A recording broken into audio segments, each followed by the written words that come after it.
Good afternoon to everybody.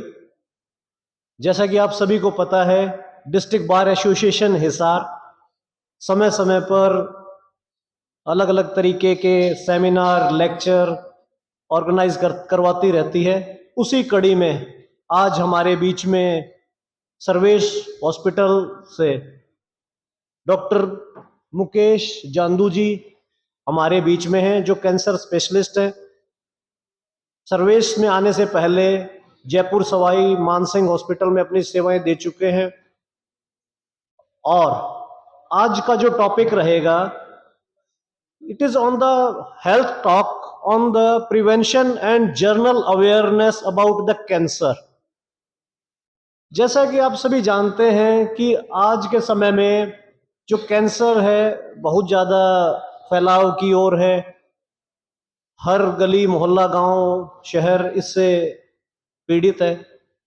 तो इसके बारे में चर्चा होना, बातचीत होना, हेल्थ टॉक होना एक समय की मांग है। इसके लिए मिस्टर मलकीत सिंह जी ने बार एसोसिएशन से संपर्क किया कि सर्वेश हॉस्पिटल इस प्रकार का एक हेल्थ टॉक ऑर्गेनाइज करवाना चाह रहा है, जिससे वकील साथियों को, यहाँ पर रहने वाले लोगों को, उनके परिवार को अवेयर किया जा सके कि जो कैंसर है इसके कारण क्या है, निवारण क्या है, क्या प्रिकॉशंस हैं, इसके बारे में चर्चा कर सकें। तो हमारे बीच में डॉक्टर मुकेश जांदू जी हैं। तो आपसे रिक्वेस्ट है कि तालियों के गड़गड़ाहट के साथ हमारे आए हुए डॉक्टर साहब का स्वागत करें। और मैं आमंत्रित करूंगा डॉक्टर मुकेश जांदू जी मंच पर आए और संबोधित। A very good afternoon to all of you, and it's honor and privilege for me to address and to make all these things which are very helpful to you about the cancer awareness. So it's privilege for me, and I am very thankful for Mr. President of your bar association. I think perhaps he is not here, and to Secretary Sahab, Mr. Gaurav Benewal ji, and all member of the Hisar Bar Association. So first of all, I will tell about the something about the cancer. Cancer is basically is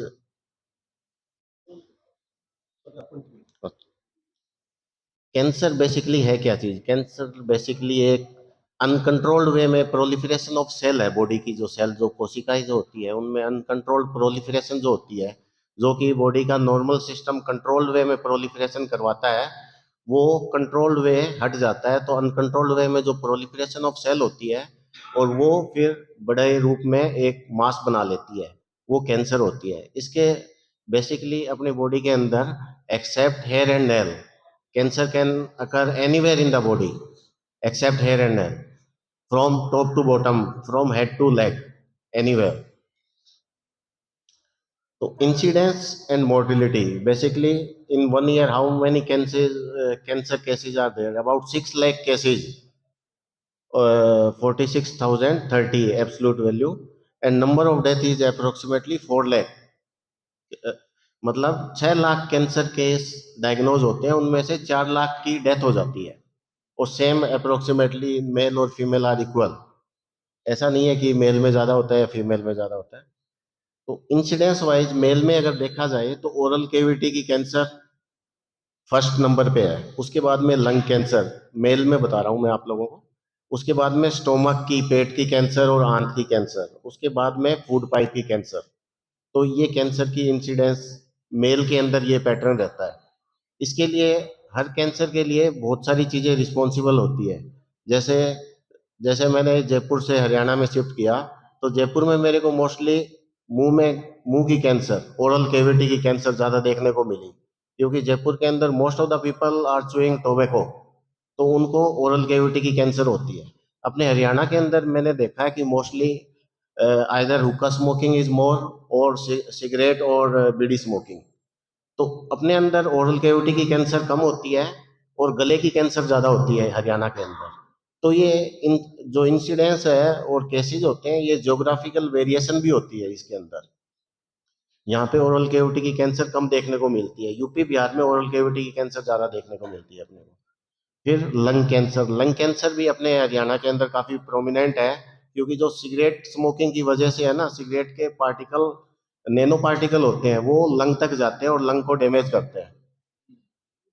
फिर stomach cancer के लिए जो risk factor है mostly, वो multiple risk factor है।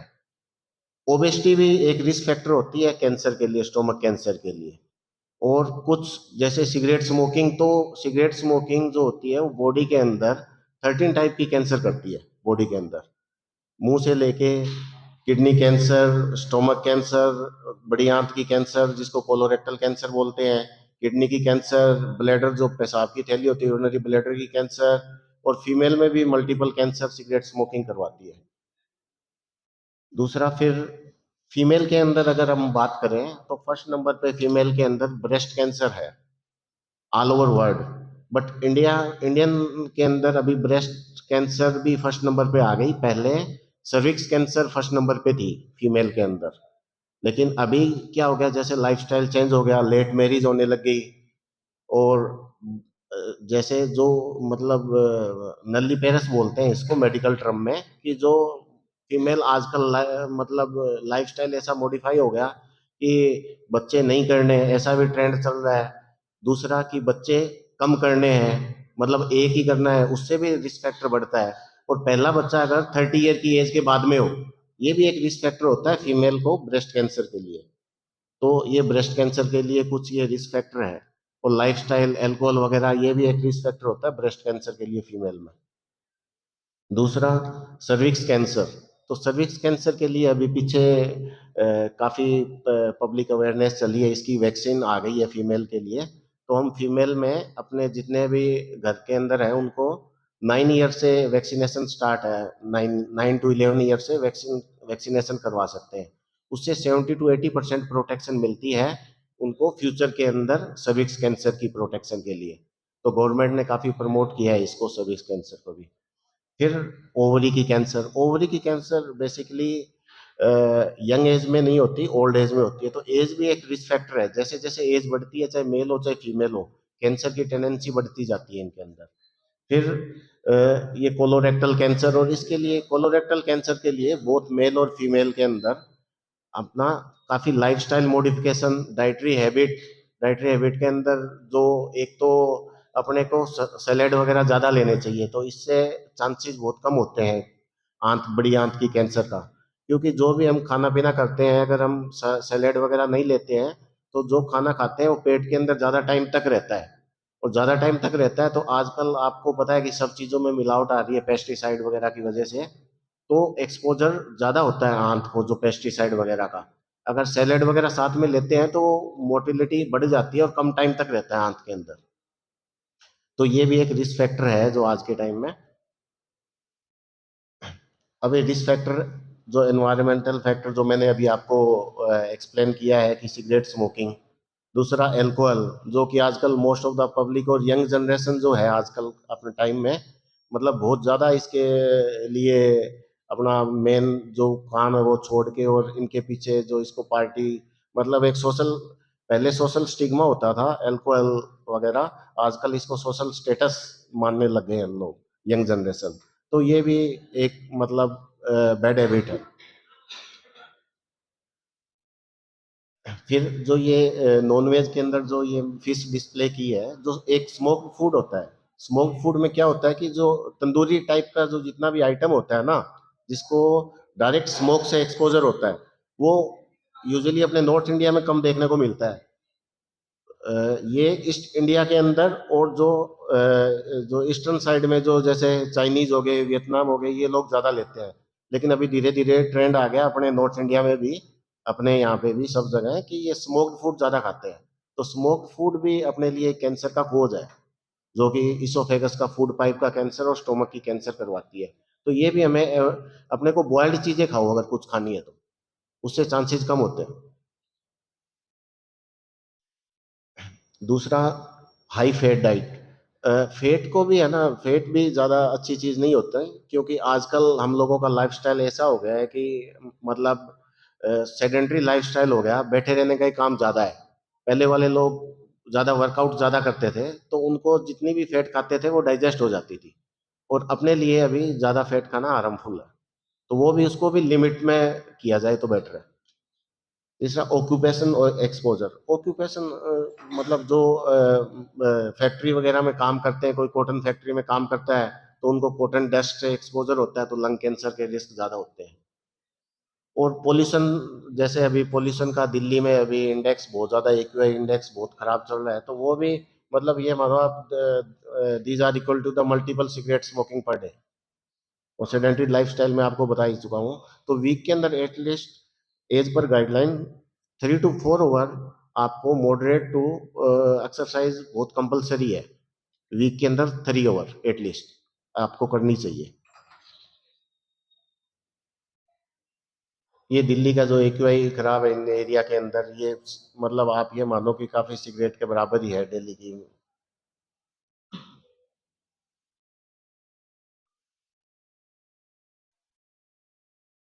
बाकी कुछ infection वगैरह भी रिस्पॉन्सिबल होता है कैंसर के लिए, जो कि अनप्रिवेंटेबल है अभी टिल नाउ। उसमें एक ही प्रिवेंटेबल है, वो है जो फीमेल के अंदर सर्विक्स कैंसर का जो रिस्क है, वो वायरस की वजह से होता है। तो उस वायरस के अगेंस्ट में अभी वैक्सीनेशन प्रमोट कर रहे हैं, तो वो 9 to 11 ईयर में स्टार्ट होता है। और उसमें ओनली 2 to 3 इंजेक्शन लगते हैं 0 to 6 मंथ के, विद इन 0 to 6 मंथ। तो 70 to 80% प्रोटेक्शन होती है वायरस के अगेंस्ट। फिर सेडेंटरी लाइफस्टाइल मैं बता चुका हूँ आपको, जो लेक ऑफ एक्सरसाइज है।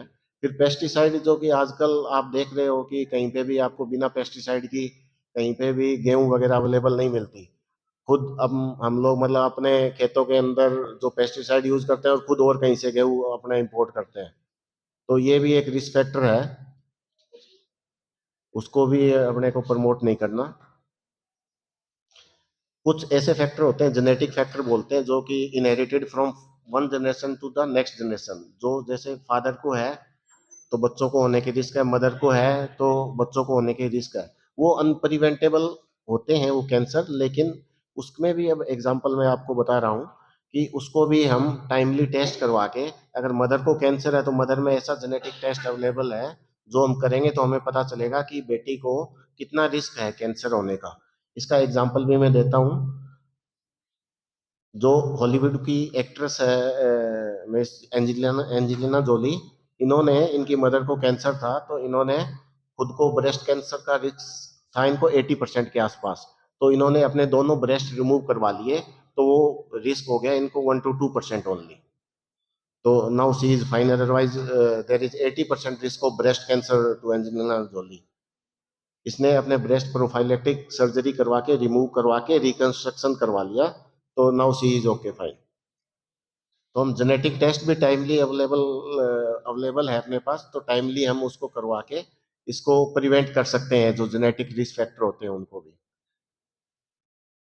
कुछ वार्निंग साइन है मैं बताता हूँ। अगर बॉडी के अंदर कहीं भी लंप और हार्ड एरिया है, ब्रेस्ट के अंदर या बॉडी में कहीं भी, जो कि प्रोग्रेसली विद टाइम इंक्रीज हो रहा है, और उसके अंदर पेनलेस होती है, कैंसर के जितने भी ये मास होते हैं, लंप होते हैं, ये पेनलेस होते हैं, दर्द नहीं होता इनमें। तो ये भी अपने एक जनरल पॉपुलेशन में ये एक कारण है कि डॉक्टर के पास जाते नहीं है पेशेंट। उनको लगता है दर्द तो हो नहीं रहा, तो पड़ी है गांठ। तो कैंसर की जो गांठें होती है यूजुअली पेनलेस होती है। अगर वो अपने साइज में बढ़ रही है, तो आप जाके डॉक्टर के पास चेकअप करवाइए। या फिर किसी को मस्सा है, उसका कलर चेंज हो रहा है और साइज चेंज हो रहा है, तब भी आपको जाना चाहिए। या किसी को अपनी जो ब्लैडर और बाउल की हैबिट किसी की चेंज हो रही है, किसी को कॉन्स्टिपेशन ज्यादा फ्रीक्वेंट रहने लग रहा है, किसी को यूरिन में प्रॉब्लम हो रही है ज्यादा, तो वो भी जाके चेक करवाना चाहिए। ये साइन होते हैं कैंसर के।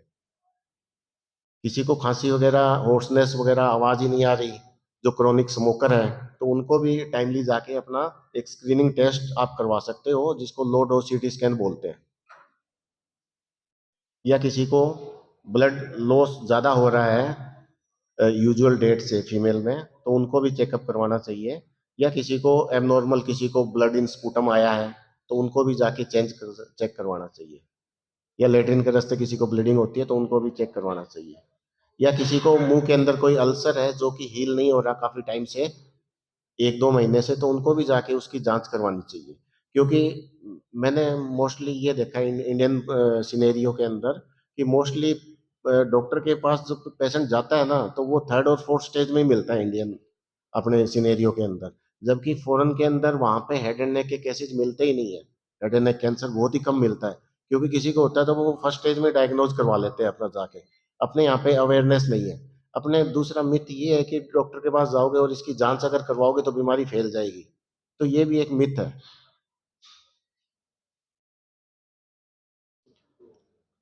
फिर हम इनको कैसे प्रिवेंट कर सकते हैं? तो प्राइमरी प्रिवेंशन के अंदर कैटेगरी के अंदर ये आता है कि हम जो लाइफस्टाइल अपना मॉडिफाई करें ताकि रिस्क फैक्टर भी हम ना हो कैंसर के लिए, तो इसकी वजह से भी हम प्रिवेंट कर सकते हैं।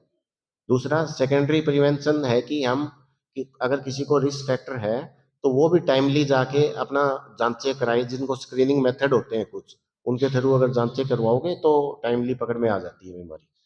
तीसरा कि बीमारी किसी को एक बार डायग्नोज हो गई तो वो भी टाइमली अगर ट्रीटमेंट करवाए अगर, तो वो भी ठीक हो सकता है। ये एचपीवी वैक्सीन के बारे में मैंने आपको ब्रीफ किया ही है। 9 ईयर से स्टार्ट कर सकते हैं, अप टू 26 ईयर दे सकते हैं, 3 डोज होती है इसकी।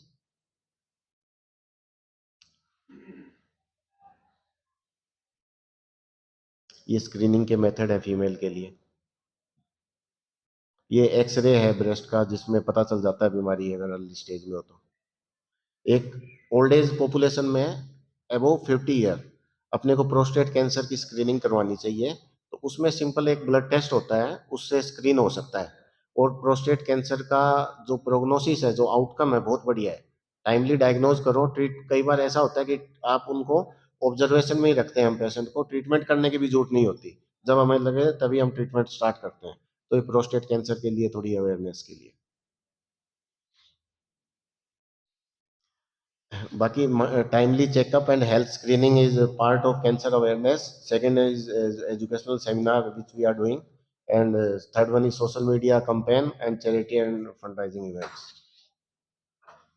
तो टेक होम मैसेज आज का अपना इसका सेमिनार का है कि early detection can save life of many people and prevention is possible with timely, and education and awareness is important part and support cancer awareness and unite in fight against cancer. Thank you. Thank you a lot for so much for patience hearing. If anybody having any question, then he or she can ask from me.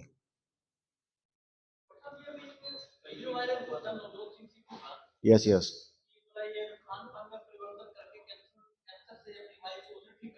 हाँ, नहीं ये possible नहीं है। इसके ऊपर जो Tata cancer centre है बॉम्बे ने, उन्होंने इसके ऊपर अभी अपनी स्टेटमेंट दी है, और वो स्टेटमेंट शायद आप लोगों ने नहीं देखी होगी, क्योंकि नवजोत सिंह सिद्धू ने अकेले जो उसने जो टेक्निक अपनाई है वो अकेली नहीं, पहले उसने पूरा एलोपैथिक ट्रीटमेंट लिया है। तो उसके बाद में अब उसने बाद में ये कह रहा है कि ये चीजें मैंने की है तो इससे प्रिवेंट हो गया।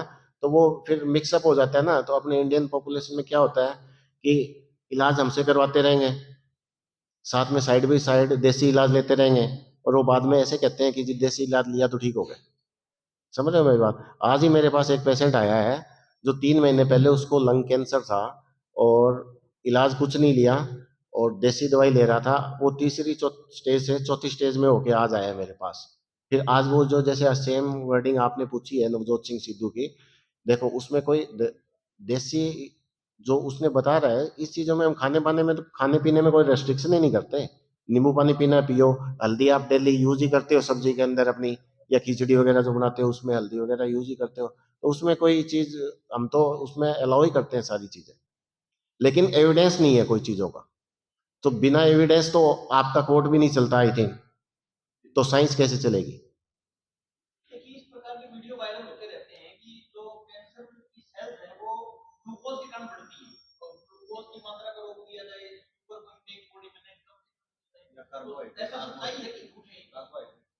नहीं नहीं, ऐसा कुछ नहीं है। बॉडी की हर सेल को ही ग्लूकोज चाहिए।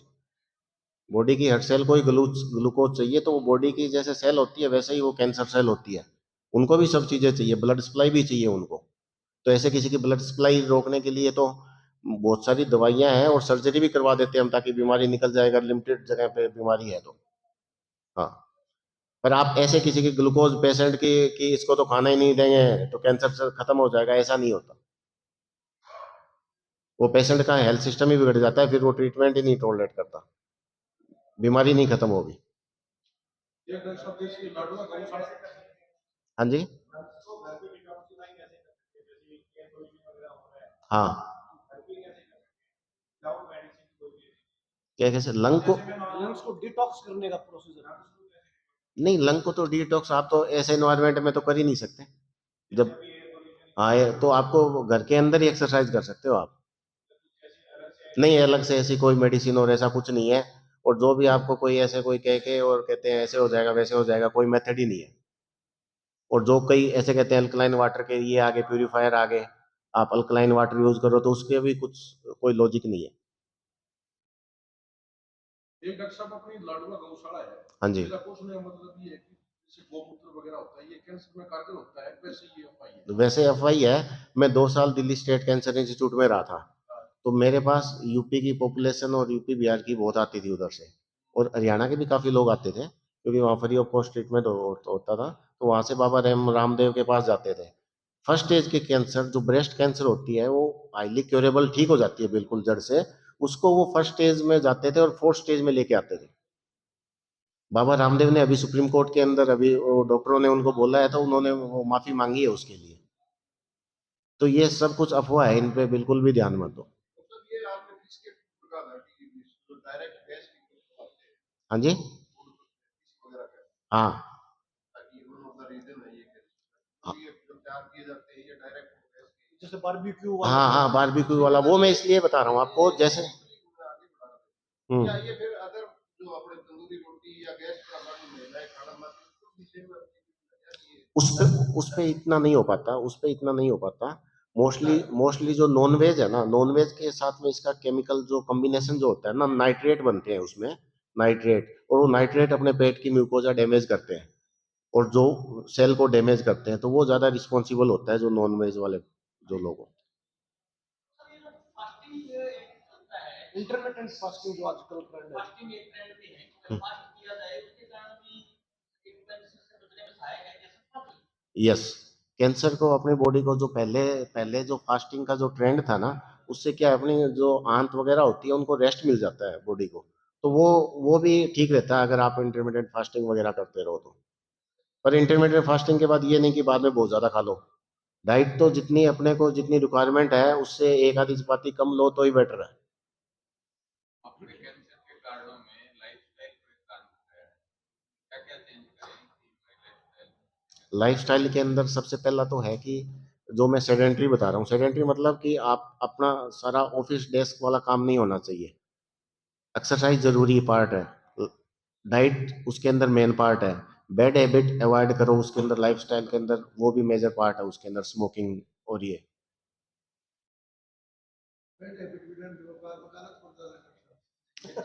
नहीं, उसको फिर आप उस नहीं, देखो, मैं तो एडवाइस एज ए डॉक्टर आप लोगों को करूंगा नहीं।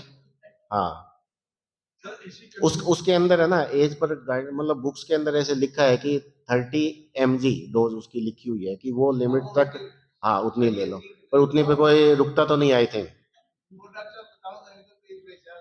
हम्म।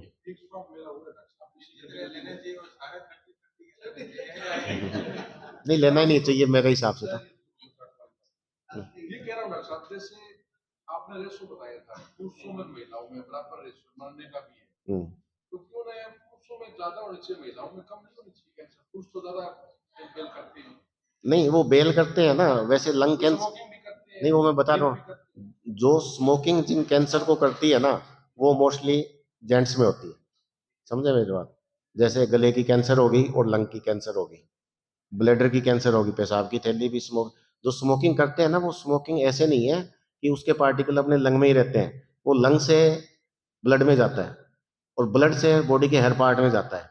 इसीलिए तो जब आप स्मोकिंग करते हो, तो स्मोकिंग करने के बाद में आपको एक किक मिलती है, तो वो लंग्स से ब्लड में जाता है, ब्लड ब्लड से ब्रेन में जाता है, इसीलिए वो आपको किक मिलती है और हैबिचुअल हो जाते हैं, जिसको निकोटीन जिसके अंदर मेन रोल प्ले करती है। तो आजकल तो अभी अपने इंडिया में तो अभी इम्प्लीमेंट नहीं हुआ है, इलेक्ट्रॉनिक सिगरेट का कॉन्सेप्ट है फॉरेन के अंदर। अभी आ गया निकोटीन की और ल- इलेक्ट्रॉनिक। नहीं, आ चुका है लेकिन लीगलाइज नहीं है, लीगल नहीं है अभी वो। तो वो वेस्टर्न में है, अभी तक उसके कुछ डाटा नहीं है ऐसे क्लियर कट कि आपको छोड़ने में वो हेल्पफुल होगी, लेकिन एक्सपोजर कम होता है उसमें बॉडी को इलेक्ट्रॉनिक सिगरेट से।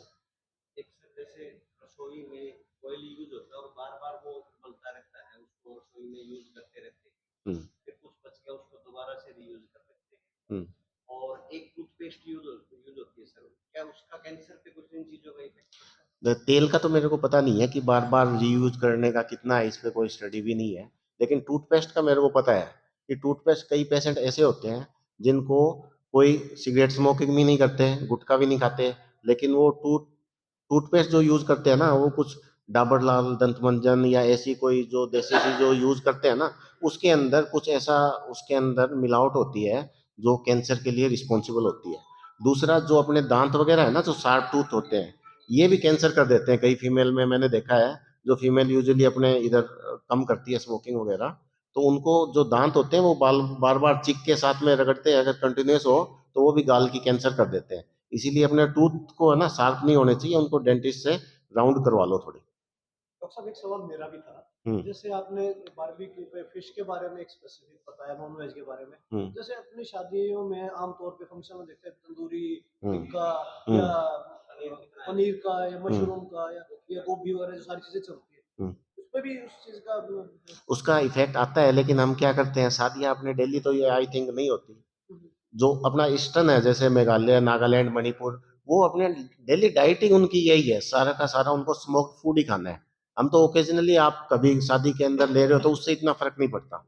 जो दिल्ली का डेली उनका रूटीन ही यही है, तो उनको इस चीज का, पेट का और गले के कैंसर होने के चांसेस उनको होते ही ज्यादा है, वहीं उसी साइड में ज्यादा होता है, मणिपुर, मेघालय में और वियतनाम और Chinese side.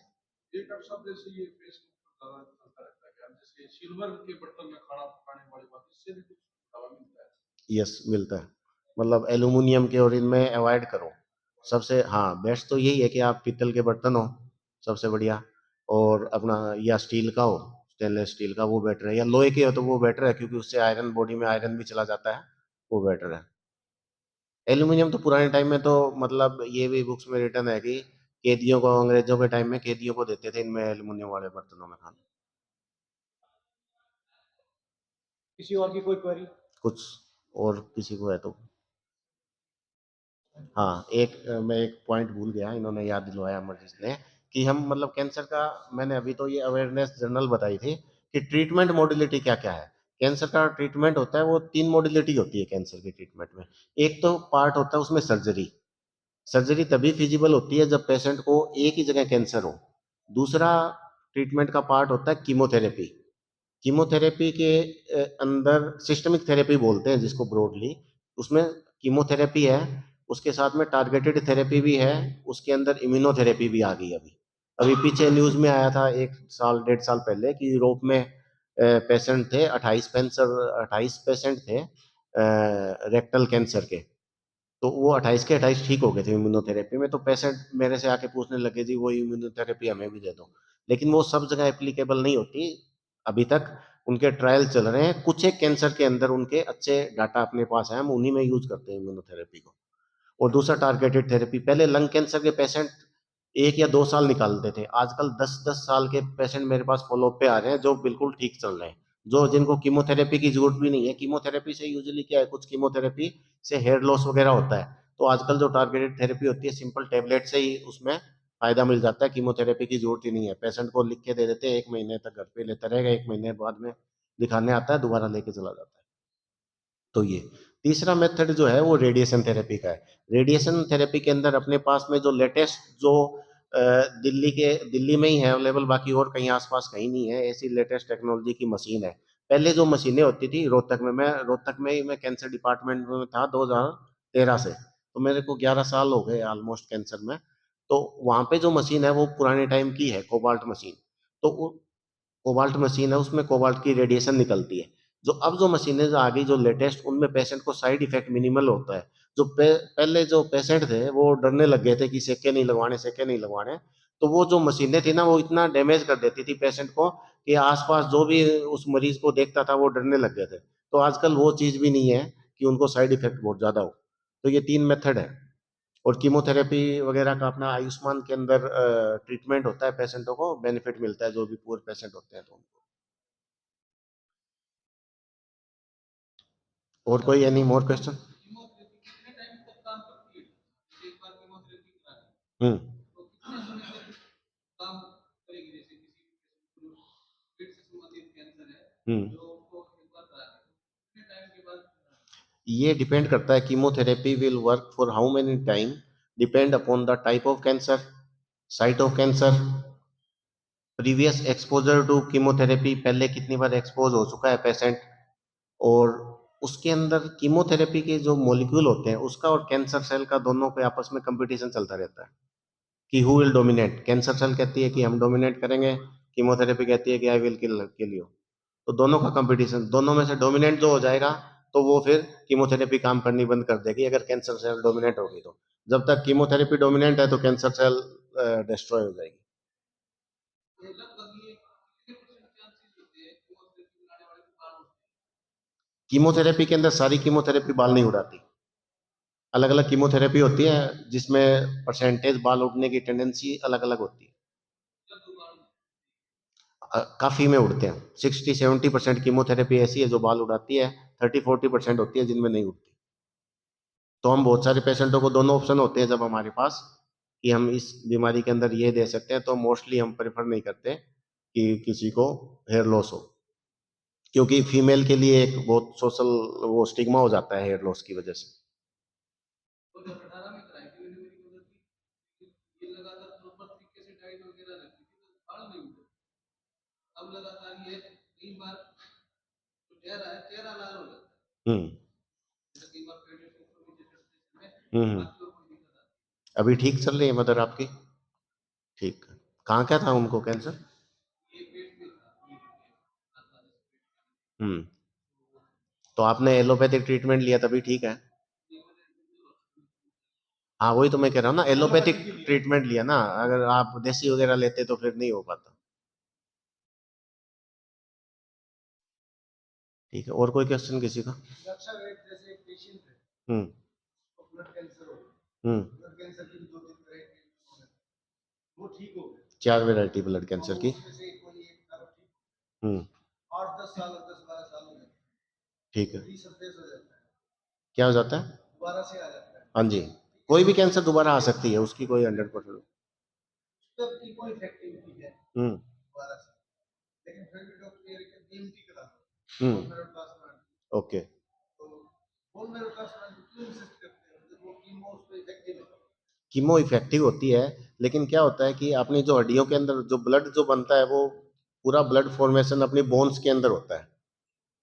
Bone marrow transplant में क्या करते हैं कि उसी को पूरे जो हड्डियों के अंदर जो ब्लड बनता है उन सेल को ही वो दोबारा पूरी बॉडी की सेल को एक बार खत्म करके और दोबारा से सेल डालते हैं। मैं ये कह रहा हूँ कि सर वो कीमो इफेक्टिव है, नहीं, कीमो इफेक्टिव तो है। नहीं नहीं टेस्ट उसके ठीक आ रहे हैं। नहीं, टेस्ट ठीक आ रहे हैं। तो उसमें क्या होता है कि अपन ने उसको जड़ से खत्म नहीं हुआ ना, without bone marrow transplant blood cancer जो होती है 2 टाइप की, वो जब तक जड़ से खत्म नहीं होगा तब तक वो रिकरेंस हो सकती है उसमें।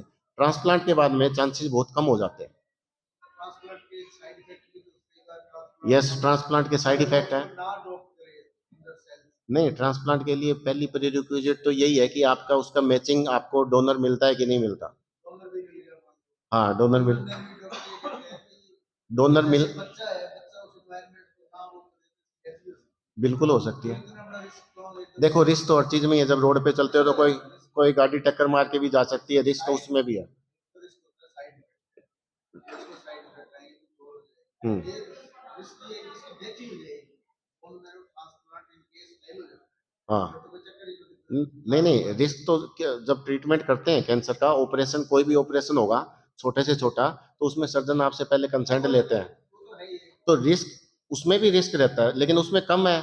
बोन मैरो ट्रांसप्लांट में क्या होता है, बॉडी का इम्यून सिस्टम सारा वीक हो जाता है, तो कोई भी इन्फेक्शन पेशेंट की जान ले सकता है। तो उसको एनवायरनमेंट ऐसा चाहिए जहां पे उसको इन्फेक्शन के चांसेस बहुत कम हो। बोन मैरो ट्रांसप्लांट के रूम भी अलग होते हैं, यस, बिल्कुल रूम अलग होते हैं। हमने यहाँ पे अभी स्टार्ट नहीं किया क्योंकि अभी तक ऐसा एनवायरनमेंट चाहिए उसके लिए पूरा। यस, तो रिस्क मतलब मोर्टेलिटी के चांसेस ज़्यादा होते हैं उसके अंदर, बिल्कुल।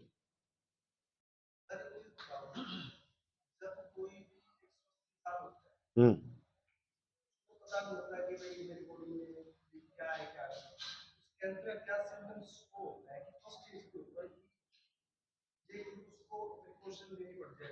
हुँ। आप लेट आए, पहले डॉक्टर साहब ने मैंने बताया उसके था। अंदर वो और साइन सिम्पटम यूट्यूब पे अपने चैनल पे नहीं, मैं दोबारा बता दूँगा, उसमें तो कोई इश्यू नहीं है। 2 बजे के बाद थोड़ा सा अच्छा, आपका भी कोई बात नहीं।